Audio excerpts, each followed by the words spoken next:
Easy calculation बताओ। मैंने pen उठाया भी बेटा, ये मैंने कहीं कॉपी में कैलकुलेशन नहीं करा, 24.136 मेरा आंसर आ गया। अब बताओ इससे इजी कैलकुलेशन क्या हो सकती है? इजी कैलकुलेशन है, बताओ दिशांत। ये पूरा टर्म आ चुका है, पूरा कैलकुलेट कर लिया अपन ने। 24 पॉइंट कितना आया था? 136। सिंपल। देखो यार, आपको क्या पूछा है पहले क्वेश्चन अपन पढ़ लेते हैं। दो इन्वोल्यूट गियर है, दो इन्वोल्यूट गियर है, 20 डिग्री प्रेशर एंगल है, आर इन मैश, दोनों मैश में है। The number of teeth on pinion is 20 and the gear ratio is 2। ठीक है, तो पिनियन पे टीथ कितने हैं भाई? पिनियन पे मेरे सर टीथ है 20, पिनियन के टीथ है 20 और गियर रेशियो मेरे को दिया है 2 और मॉड्यूल आपको दिया है 5। पिच लाइन स्पीड आपको दी है 1.2 मीटर पर सेकेंड, राइट। और बोला है कि assume addendum as a standard and equal to 1 module. ठीक है, क्वेश्चन में बोल चुके हैं। आगे बढ़ते हैं। Then angle turn through the pinion, then angle turned through the pinion, बहुत इंपॉर्टेंट बेटा वर्ड, पिनियन की बात हुई है। Angle turn through the pinion when one pair of teeth is in mesh, जब आपका एक पेयर ऑफ टीथ मैश में होता है, इन डिग्रीज आपको ये क्वेश्चन फाइंड करना है। And it's very simple question. सबसे इंपॉर्टेंट क्या है बेटा, आपको क्या फॉर्मूला पता होना चाहिए। आपको सबसे पहले क्या निकालना है? अगर आपको एंगल टर्न निकालना है तो आपको आर्क ऑफ कॉन्टेक्ट निकालना पड़ेगा उसके लिए। क्या एंगल टर्न का मैंने फॉर्मूला बताया था? एंगल टर्न का मैंने आपको फॉर्मूला बताया था, क्या होता है? Arc of contact into multiply करते हैं 1/r। और क्या मल्टीप्लाई करते हैं? अगर आपको डिग्रीज में चाहिए तो ये तो आपका रेडियंस में आया, ये तो आपका रेडियंस में आया। और क्या करते हैं? अब 1/r ही को करा, कैपिटल आर क्यों नहीं करा? क्योंकि बात पूछी इसने पिनियन की। क्या पूछा इसने? पिनियन का। इंटू क्या करेंगे? Into 180 degree upon pi. क्या यही फॉर्मूला बताया था मैंने? क्या यही फॉर्मूला बताया गया था एंगल टर्न? अगर ये एंगल टर्न के पिनियन नहीं होता, अगर यहां पर गियर होता तो यहां पर क्या आता? कैपिटल आर आ जाता। सिंपल सा लॉजिक है। अब भाई साहब, आर्क ऑफ कॉन्टेक्ट का फॉर्मूला क्या होता है? सब हमको पता है यार। पहले सबसे पहले अपन टर्म्स निकालते हैं, सबसे पहले आर निकालते हैं। आर क्या होता है? What is R? क्या एम स्मॉल टी बाई 2 होता है? What is module? क्वेश्चन में मॉड्यूल कितना दिया है? 5। और पिनियन के टीथ कितने दिए? देखो 20 दिए हैं। ठीक है, तो ठीक है, 5 इंटू 20 बाई 2। तो रेडियस कितना हो गया? क्या रेडियस 50 mm हो गया पिनियन का। ओके, अब हमको क्या निकालना है? दूसरा टर्म हमारा क्या होना चाहिए? आर्क ऑफ कॉन्टेक्ट हमें निकालना। तो आर्क ऑफ कॉन्टेक्ट लिए हम क्या करेंगे? आर्क ऑफ कॉन्टेक्ट क्या होता है भाई? Path of contact upon cos phi. क्या क्वेश्चन में प्रेशर एंगल फाई अपने को 20 डिग्री दिया हुआ है? इधर देख लेते क्वेश्चन में, ये रहा। क्वेश्चन में हमको प्रेशर एंगल 20 डिग्री दिया है। बहुत ही बढ़िया, प्रेशर एंगल हमको 20 डिग्री क्वेश्चन में गिवन है। अब पाथ ऑफ कॉन्टेक्ट का फॉर्मूला क्या था? What is the formula of path of contact? तो पाथ ऑफ कॉन्टेक्ट का फॉर्मूला क्या था? रटा होना चाहिए सबको। Angle of approach plus angle of recess. क्या फॉर्मूला होता है पाथ ऑफ कॉन्टेक्ट का? सिंपल सा है सर, आर ए स्क्वायर। बार बार इसलिए लिख रहा हूं क्योंकि आपको याद हो जाए। R A square minus R square cos square phi. क्या बात क्लियर है? ओके, ये पाथ ऑफ रिसेस, ये होता है पाथ ऑफ अप्रोच। क्या बात क्लियर है? अब देखो सिंपल सी कैलकुलेशन है, बिल्कुल टेंशन की बात नहीं है। मेरे को तो बताओ सबसे पहले अडेंडम रेडियस कैसे निकालूंगा मैं? अडेंडम रेडियस कैसे निकालूंगा? क्या कैपिटल आर प्लस एम कर दूंगा मैं, जो मॉड्यूल दिया है, क्योंकि 1 मॉड्यूल के बराबर है अडेंडम। हाँ या ना?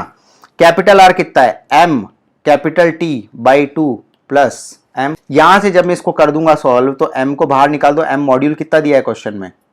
5। क्या 5 दिया है? अब आप बोलोगे सर मेरे को गियर के टीथ तो गिवन ही नहीं है। तो बेटा गियर रेशियो गिवन है, तो अब गियर के टीथ तो 20 से ज्यादा ही होंगे। तो कैलकुलेशन फास्ट करने का तरीका बता रहा हूं कि आपको जबरदस्ती गियर रेशियो फॉर्मूला रख के मत सोचो दिमाग में। 20 इंटू 2 कर दो सीधा। अगर यहीं पर ही आपको गियर के टीथ 20 दिए होते तो 20 डिवाइड बाय 2 कर दो। आपको पता है यार एक का टीथ ज्यादा होता है, एक का कम होता है, तो सीधा 20 कर दो। ठीक है, ओके। सीधा आपने क्या करा? 20 इंटू 2 5, 20 इंटू 2 40। ठीक है, तो 40 बाई 2 कितना होता? 20 प्लस 1। तो अडेंडम रेडियस कितना हुआ? बोलो यार। 105 mm। और कैपिटल रेडियस कितना हुआ आपका 100 mm। क्या बात क्लियर है? कोई डाउट अभी तक? अभी तक कोई डाउट आ रहा है क्या? अरे 100 + 5 कर देंगे ना मॉड्यूल। क्या यहां तक क्लियर है? बस। और स्मॉल आर ए कैसे निकालेंगे?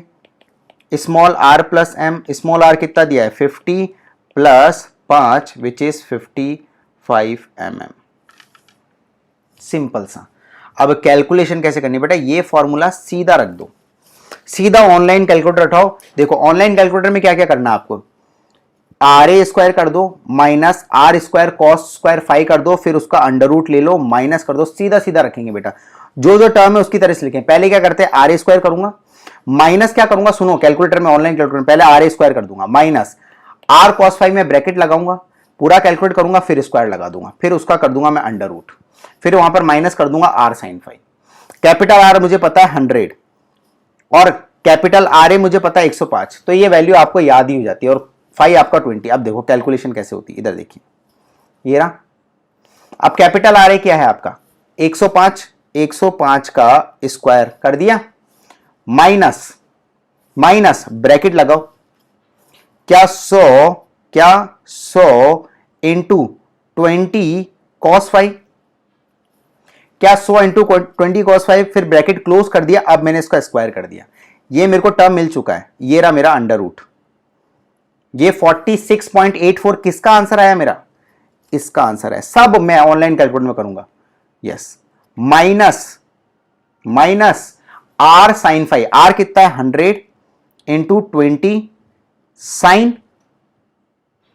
कितना आया 12.64 मेरा क्या आया 12.64 क्या आया मेरा पाथ ऑफ अप्रोच 12.646 मेरा पाथ ऑफ अप्रोच आया। देखो बेटा पूरा ऑनलाइन कैलकुलेटर में करूंगा, प्लस लगाऊंगा आगे।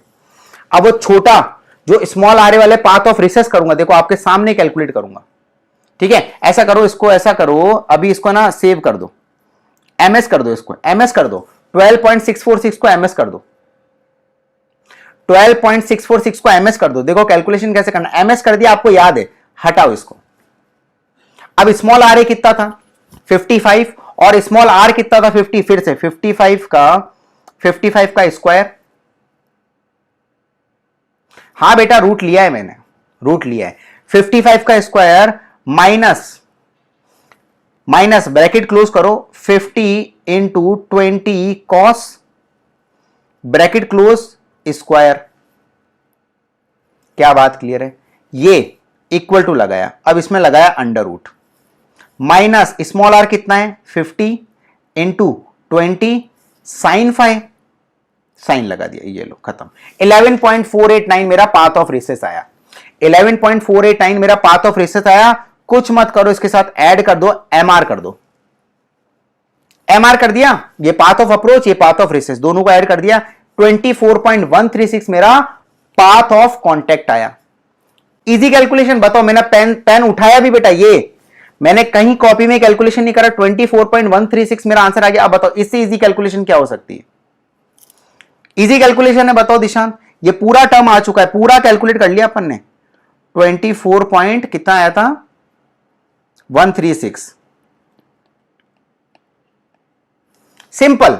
आप ये देखो बेटा कि ऑनलाइन कैलकुलेटर कितना आसान करता है अगर आपको कैलकुलेशन करनी आ जाए तो। इतना बड़ा कैलकुलेशन अपन ने कर लिया, सिंपल था ना? क्या फास्ट कैलकुलेशन नहीं थी? ये मेरा आ गया पाथ ऑफ कांटेक्ट। अब इसी में ही कर देता हूं, ये देखो 24.136 इक्वल टू दबाया करो बार बार, divided by cos⁵। Divided by cos⁵ क्या हो जाएगा आपका?